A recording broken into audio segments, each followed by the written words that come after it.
What is wave? Very good. अब इसकी definition बता दो, लहर की डेफिनेशन क्या होती है?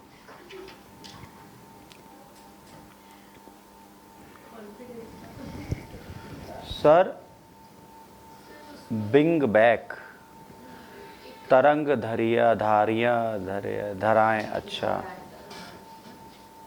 उसमें एक एक्स्ट्रा एनर्जी या बोल सकते हैं वेलोसिटी का होना। महक, बिंग बैक का मतलब क्या हुआ? आपने जो लिखा है इसका मतलब क्या है? एक व्यक्ति ने लिखा है बिंग बैक, इसका मतलब क्या हुआ? कीर्ति अभी क्लास में हो बेटा, ठीक है, 5:30 कॉल करूँगा। बताओ बिंग बैक का मतलब क्या हुआ? जो आपने लिखा है इसका मतलब क्या है? ये क्या है समझाइए। तरंग धैर्य, धाराएं होती हैं बेटा, धैर्य नहीं होता। और वेव क्या होती है? यार जिंदगी भर समुद्र देखें। हाँ, ओशियनिक वेव्स क्या होती है? अच्छा ये बता दो। Very good. अच्छा, फिजिक्स की कौन सी वेव होती है? हाँ, और यह 7 प्रकार की होती हैं, तरंग धैर्य। अच्छा जी, और गजब है। जो इंद्रधनुष होता है, रहने दो बेटा तुम लोग, हम समझ गए तुम लोग क्या बताओगे, चलो छोड़ो।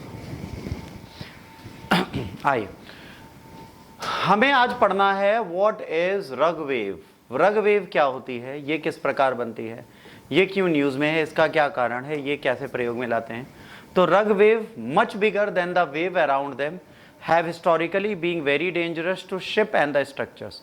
Mathematicians at the University of Maryland have recently made progress that led to the creation of an artificial intelligence model that can use data from 172 ocean buoys to predict these dangerous waves. अब यहाँ पर क्या है, जब समुद्र में जहाज जाता है, जब भी आप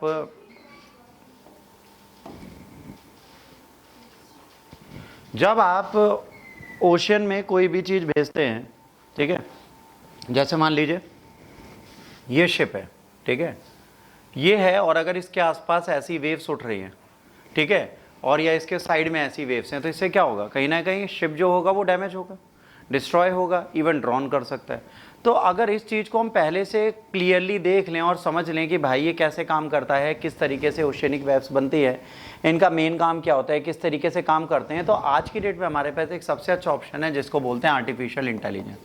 अगर इसमें हम डेटा डाल देते हैं तो डाटा जैसे प्रोसेस करता है, 172 ओशियनिक, ठीक है, बोयोस के डाटा डाले गए और हमने उसे प्रेडिक्ट किया, तो हमको ये पता चला कि भाई कहाँ पर डेंजरस रग वेव बन सकती हैं। और ये रग वेव जब बनेंगी तब बनेंगी। रग वेव होती क्या है, मेट्रोलॉजिकल ऑर्गेनाइजेशन ने ये कहा कि 0 काम होता है और 9 वेरी हाई होता है। यहाँ जैसे आप सेस्मिक मीटर जब देखते हो तो उसमें क्या होता है, उसमें ये बताया जाता है कि अगर ओशियन में कोई वेव आ रही है, ठीक, तो जनरली तो ऐसे चल रही है, तो इसको हम 0 मान लेते हैं। फिर अगर ये ऐसे चलते चलते चलते चलते 9 तक पहुंचती है तो ये सबसे ज़्यादा डेंजरस मानी जाती है। इस वेव की कैलकुलेशन ये लोग यहाँ पे कर रहे हैं। इन्होंने कहा भाई 0 से 9 के बीच में हम इसको रखते हैं, ठीक है, और जाहिर सी बात है कभी कभार वेव इतनी खतरनाक होती है कि बहुत ज़्यादा हाई हो जाती है, वो प्रॉब्लम देती हैं। अब ये होता क्यों है, ठीक है, जब कई सारी वेव्स जो होती हैं, करंट जो होती हैं, वो स्क्वीज होती हैं एक साथ, और ये क्या करती हैं, वाटर को और डेंजरस बना देती हैं। किसके लिए, जो बंदे समुद्र में हैं या जो कोस्ट पे रहते हैं। जैसे मान लीजिए कभी आप समुद्र पे ध्यान से देखिए, कितने लोग बीचेस गए अच्छा आज तक, कभी कोई बीच पे गया है, समुद्र देखा है आप में से किसी ने आज तक? नहीं देखा, सही में समुद्र ही नहीं देखा आज तक। अच्छा चलो, नहीं देखा तो हम बताते हैं। वेव्स क्या होती है, जब आप समुद्र में जाते हैं तो ऐसे नॉर्मली वेव्स आती हैं, यहाँ तक आती हैं, उसके बाद फिर आगे नहीं बढ़ती, फिर वापस चले जाते हैं, फिर अगली वेव और बड़ी आती है, कई सारी वेव को एक्यूमुलेट करती है, फिर ये हो सकता है यहाँ तक जाए, फिर अगली वेव हो सकता है इससे और बड़ी आए। ऐसे करते करते वेव अपना एरिया घटाती बढ़ाती रहती है, और ये सोलिडली डिपेंड करता है किस पे, सन और मून पे। जैसे आप वेव्स की बात करेंगे, वेव सबसे ज़्यादा कब बढ़ती हैं, वेव सबसे ज़्यादा तब बढ़ती हैं जब आपका पूर्णिमा हो। जब चांद ज़्यादा दिखेगा, जैसे कभी भी आप किसी भी बीच पे जाएंगे तो बीच पे एक रूल बनाया जाता है कि जैसे ही इवनिंग टाइम होने लगता है वैसे ही समुद्र जो है अपना एरिया बढ़ाने लगता है, ठीक, और दिन में समुद्र पीछे रहता है। तो ये वेव्स जो हैं हाई हो जाती हैं नाइट और इवनिंग में, इसलिए आप कभी भी बीचेस पे जाते हैं तो सर्फिंग वगैरह बंद करा दी जाती है। 4-5 बजे के बाद आप कोई भी ओशियनिक गेम्स नहीं खेल सकते, वहाँ पे कोई भी फन जोन नहीं चलेगा, सब बंद कर दिया जाएगा। क्यों? और अगर मानसून का टाइम है तो भी बंद कर दिया जाता है। क्यों? क्योंकि ये वेव्स जो हैं, जैसे ये मल्टीपल वेव्स आ रही हैं, जब एक दूसरे के साथ एक्यूमुलेट होती हैं तभी तो ये बड़ी होंगी। तो यही ये कह रहा है, जब ओशियनिक करंट एक दूसरे को स्क्वीज करते हैं, साथ में रहते हैं, तो ये डेंजरस हो जाते हैं जहाज़ों के लिए भी, और किसके लिए? कोस्ट पे रहने वाले लोगों के लिए, जो तलहटी पे, जो तट पे रहने वाले लोग हैं उनके लिए भी। अब रग वेव्स अनप्रिडिक्टेबल हैं, डेंजरस हैं, ठीक है, ये बहुत ज़्यादा मुश्किल है, इनको प्रिडिक्ट कैसे किया जाए ये लोगों को नहीं पता, इनकी प्रिडिक्शन करना बहुत ज़्यादा मुश्किल हो जाता है।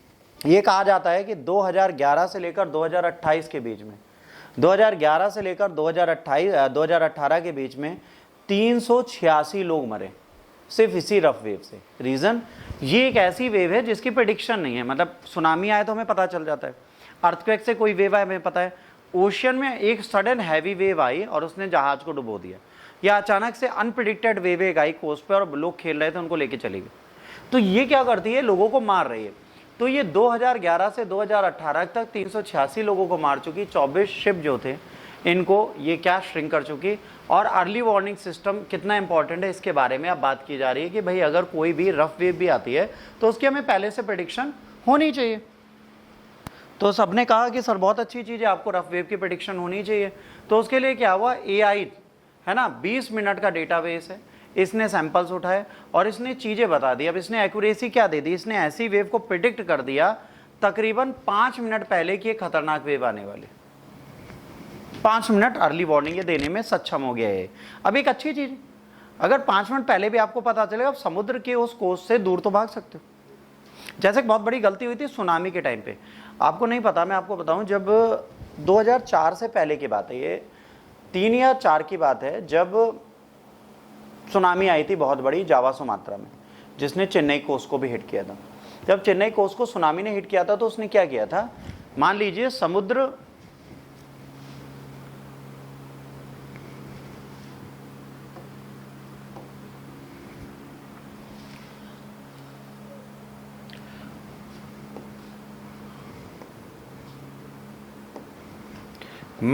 समुद्र इस एरिया तक पूरी जल को रखता है और लोग यहां खड़े थे, ठीक, समुद्र यहां तक है, लोग यहां खड़े थे। इस टाइम पे समुद्र पीछे गया और समुद्र ने अपना एरिया कहां तक छोड़ दिया, समुद्र ने यहां तक का एरिया पकड़ा, ठीक, समुद्र ने यहां तक का एरिया पकड़ा, बाकी एरिया दिया छोड़। लोग यहां खड़े थे, अब उनको क्या लगा, यार समुद्र पीछे जा रहा है, चलो आगे चलते हैं। अब ये लोग आगे जाने लगे क्योंकि पहली बार इन्होंने सुनामी देखनी थी। समुद्र पीछे क्यों गया, समुद्र पीछे इसलिए गया क्योंकि टेक्टोनिक प्लेट्स के बारे में मैंने जो ज्योग्राफी पढ़ाई थी, कहा था ऐसे प्लेटें एक दूसरे पे मूव कर रही हैं, लेट सपोज, ठीक, अचानक से घर्षण हुआ और समुद्र का पानी इसके अंदर घुस गया, और जब ये प्लेटें दोबारा अपनी पोजीशन में, इसे पानी को दोबारा ढकेला विद अर्थक्वेक। तो क्या होगा, ये प्राइमरी वेव्स जो बनेंगी, प्राइमरी वेव्स क्या होती हैं, पानी में आप एक गिट्टी डालिए तो पहली एक तरंग बनती है, फिर धीरे धीरे गोल तरंग बहुत दूर तक भागती है, जो लास्ट वाली होती है उसे प्राइमरी वेव बोलते हैं, सेकेंडरी नहीं, प्राइमरी वेव। प्राइमरी वेव जो होती है वो सबसे ज्यादा खतरनाक होती है क्योंकि सारी एनर्जी एंड में वहीं जा रही है, कम ताकतवर है पर ज्यादा तहस नहस करती है, क्यों, क्योंकि वो ऊंची तरंगे लाती है। जब ये हुआ तो लोग अंदर जाने लगे, फिर ये 30-30, 40-40 मीटर ऊंची लहरों के साथ वापस आए। अब ये भाग नहीं पाए। अब यही अगर अर्ली वार्निंग सिस्टम हमारे पास पहले से अवेलेबल हो और हम इस चीज को, अरे नहीं करना सेब भाई, अर्ली वार्निंग सिस्टम हो और हम इस चीज को पहले से प्रेडिक्ट कर दें तो हमारे लिए कोई प्रॉब्लम तो है नहीं, हमारे लिए तो अच्छी चीज हो गई। यही चीज करने की कोशिश करिए। मॉडल एबिलिटी है, ये प्रेडिक्शन कर सकती है डिफरेंट ओशियन लेवल्स की, है ना। इससे डेटाबेस में क्या होगा, हमें सिचुएशन पता चल जाएगी जो पहले से यूज हो रही है। एनवायरमेंटल डेटाबेस जैसे विंड स्पीड क्या है, वाटर लेवल क्या है, इसमें और बेहतर इंप्रूवमेंट किया जा सकता है। और अगर इस रिसर्चर्स ने कहा अगर रफ वेव की प्रेडिक्शन हम कर सकते हैं तो सबसे बड़ी चीज़ है कि एआई मेथड को इससे ज़्यादा अच्छे तरीके से हम कहीं पे भी यूज़ नहीं कर सकते। अगर ये कहते हैं ये चीज़ हो जाती है, परफेक्ट हो जाती है, तो इम्प्रूवमेंट बहुत ज़्यादा ज़रूरी है। और एक साइंटिफिक रिपोर्ट एक थी, जुलाई 18 को प्रिंट हुई थी, उसमें इसके बारे में सारी चीज़ें बताई गई थी। अब आपसे जब ये पूछा गया तो आर्टिफिशियल इंटेलिजेंस के बारे में पूछा जाएगा। एआई शब्द सबसे पहले, आर्टिफिशियल इंटेलिजेंस शब्द सबसे पहले क्वाइंट किसने किया था? ये शब्द सबसे पहले आया था जॉन मैकक्रैथी द्वारा 1956 में। एआई शब्द, आर्टिफिशियल इंटेलिजेंस शब्द पहली बार 1956 में जॉन मैकक्रैथी ने यूज किया था। ये था rule based programming rather than the learning algorithm, focus और the predefined rules and logic. The Turing test proposed by the Alan Turing. 1950 में, इनसे पहले, एआई से पहले, एक ट्यूरिंग टेस्ट था जो एल ने दिया था। किसने दिया था? एलन ट्यूरिंग ने। इन्होंने कहा था कि अगर मशीन ह्यूमन एरर को पहचान लेती है, समझना क्या हो, जैसे मान लीजिए ये दिख रहा है यहाँ पे सबको, नीचे नहीं दिख रहा? नहीं दिख रहा, ये दिख रहा है? मान लो ये पेंटिंग मैंने की है, ठीक, दिख रहा है ना? कंप्यूटर पे भी दिख रहा होगा, लैपटॉप पे भी दिख रहा होगा, दिख रहा होगा है, दिख रहा होगा। कट रहा है, अच्छा रहने दो, हम बोल्ड दिखा देंगे। मान लो रहने दो। ट्यूरिंग टेस्ट क्या होता है इसको समझ लो।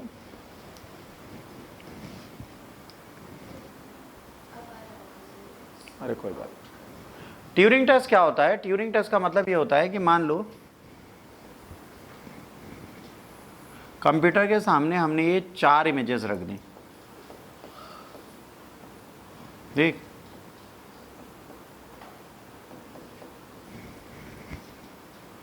हंसा था, ये हंसा रहा था, मैं हंसा नहीं है लड़का। थोड़ा पतला करे ना, वरना फिर ड्राइंग नहीं बन पाती।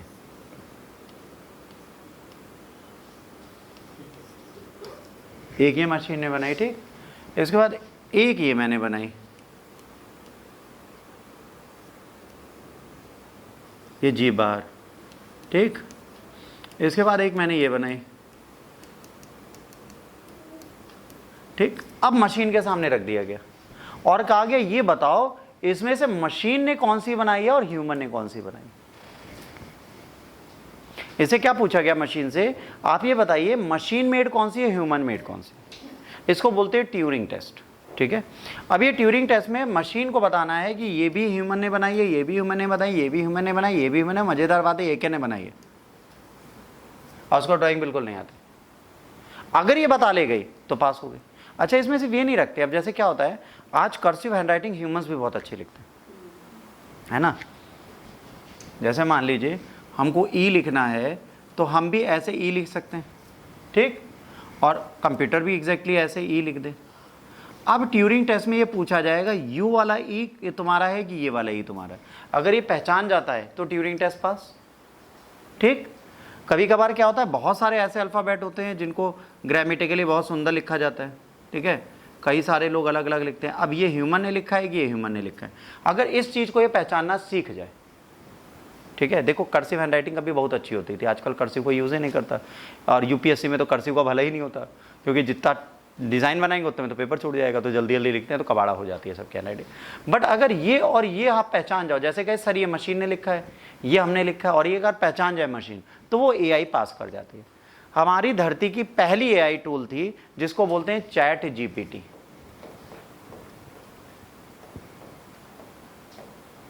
इसको क्या बोलते हैं, कौन सा बोट बोलते हैं? Chat bot. ये क्या है? चैट बोट है। ये पहला चैट बोट है जिसने ट्यूरिंग टेस्ट पास किया था, और यहीं से एआई का फ्यूचर स्टार्ट हुआ। 56 से लेकर 2022 तक कोई भी एआई ट्यूरिंग टेस्ट नहीं पास कर रहा था। अगर इसने ट्यूरिंग टेस्ट पास कर लिया तो इसका मतलब पता है क्या हुआ? आज मशीन ह्यूमन से बेहतर हो जाएंगी, आज मशीन हमसे बेहतर काम करेंगी, आज मशीन इमोशनल इंटेलिजेंस ले सकती है, आज मशीन खुद सोच रही है, खुद के एल्गोरिथम बना रही है, कुछ के डिज़ाइन बना रही है, आने वाले टाइम पे चिट्टी बन जाएंगी और खुद के रोबोट बनाएंगे। अभी र्यूमर्स ये आ रहे थे कि एआई ने बहुत अच्छा काम किया है। ओके गूगल और एलेक्सा खुला हुआ था। अच्छा, ये दोनों नहीं देखते कि ये इसने बनाया है, ये अमेजोन ने बनाया है, हमने बनाया ना। इनको कोई मतलब नहीं। पावर ऑफ द नेट बनता, रात को ये दोनों एक दूसरे से कम्युनिकेट कर रहे थे।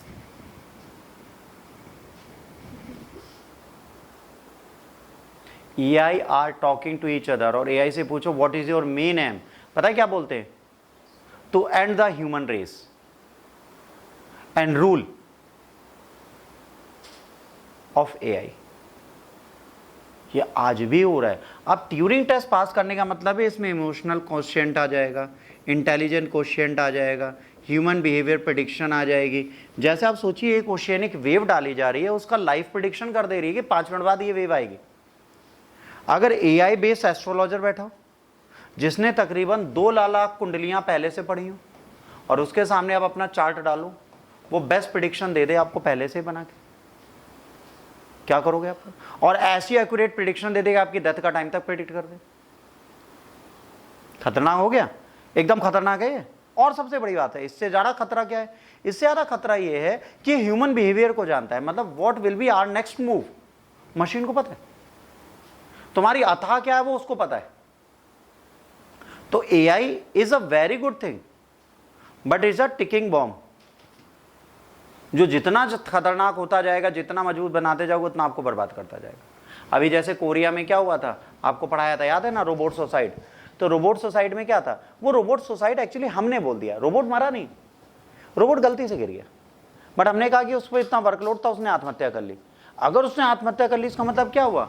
इमोशनल क्वोशिएंट उसका बहुत स्ट्रांग है, वो भावात्मक हो गया, उसको दुख हो गया कि हाय मैं अकेले झाड़ू पोछा क्यों लगाऊं। ठीक है, तो भावात्मक रूप से यदि कोई जुड़ा है तो ये थोड़ा गड़बड़ चीज है, ये नहीं होनी चाहिए, समझ रहे? तो भावात्मक रूप से जुड़ना गलत है। तो यहां पर ये क्या गया, इमोशनली आप किसी के साथ ऐड नहीं हो सकते। अब मशीन अगर ये कर रही है तो दिक्कत है। इसीलिए AI फ्यूचर के लिए खतरा है। जो एलॉन मस्क ने बोला that world's most biggest danger is not nuke, मतलब न्यूक्लियर वेपन्स नहीं है, इट्स AI। दुनिया में AI हमको खत्म कर सकती है और कोई नहीं। AI ने क्या किया? AI ने कई लोगों का काम छीन लिया है। एग्जाम्पल देता हूं, इनोवेशन किल्स ह्यूमन एफर्ट्स। कैसे?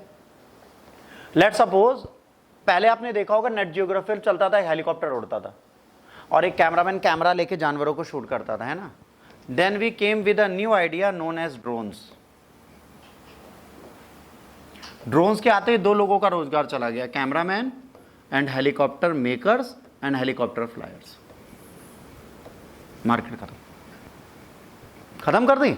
दुनिया में सारी शूटिंग के लिए हेलीकॉप्टर और कैमरामैन दोनों जाते थे, रस्सी से बांध के लटक के कैमरा शूट करते थे। आज ड्रोन अपनी मर्जी से कर, high fly, low fly, extra high fly, high altitude, low altitude, दाएं बाएं ऊपर नीचे हर जगह से शूट कर देता है। बस रिमोट लो, ऊपर नीचे घुमाते जाओ, कैमरा शूट करता। पहले वो हेलीकॉप्टर करता था, मोस्ट एक्सपेंसिव एक्सरसाइज थी, जिसमें एक मूवी शूट करने में 200 करोड़ लग जाते थे। आज वो काम 20,000 रुपए का ड्रोन कर देता है। क्या हुआ? एक बार टेक्नोलॉजी बढ़ाई, ह्यूमन रेस डाउन हो गई। ऐसे आज क्या आ रहा है? आज आ रहा है ऑटोमेटेड या AI बेस्ड ड्राइवरलेस कार्स, जो चाइना ने भी इनबिल्ड कर दी, यूके ने भी इनबिल्ड कर दी। चाइना में आप ऐप से डाउनलोड करिए, ऐप से जैसे आप कैब करेंगे अपनी, वो स्क्रीन पीछे वाली ग्लास पे टच है, उसको क्लिक करिए, वहां पे OTP डालिए, दरवाजा खुल जाएगा, अंदर बैठ जाइए और स्टार्ट की बता दीजिए, गाड़ी स्टार्ट होकर अपने आप आपकी GPS लोकेशन वहीं पहुंचा देगी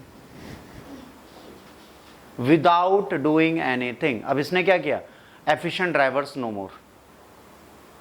अगर ये बिजनेस बहुत अच्छा हो गया तो पता है किसके लिए अच्छा है? ट्रक्स के लिए, क्योंकि ड्राइवर एरर से ह्यूमंस मरते हैं।